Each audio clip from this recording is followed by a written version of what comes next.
এই মঞ্চে আরেকটা কথা বলি, এই দেশে তথাকথিত মাসুম বাচ্চাদের দল হঠাৎ করে একজন বলেছিলেন সুন্নিরা ছিল আওয়ামী লীগের সাথে, হেফাজত ছিল বিএনপির সাথে। তাদেরকে বলবো, তোমাদের মাসুম বাচ্চাগুলা কাদের লুঙ্গির নিচে ছিল এটা বাংলার জনগণ জানে।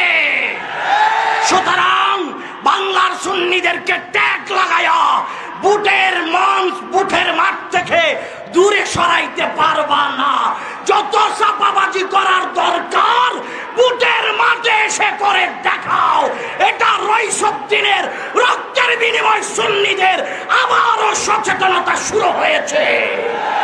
আমার ভাই আবু নাসের জিলানীকে গত 2-1 দিন আগে চট্টগ্রাম বোয়ালখালীতে যেই মিথ্যে মামলা, ষড়যন্ত্রমূলক মামলা দেওয়া হয়েছে, এই দেশের সুন্নি জনতার জোর দাবি তার মামলা প্রত্যাহার করা হোক। আসসালামু আলাইকুম।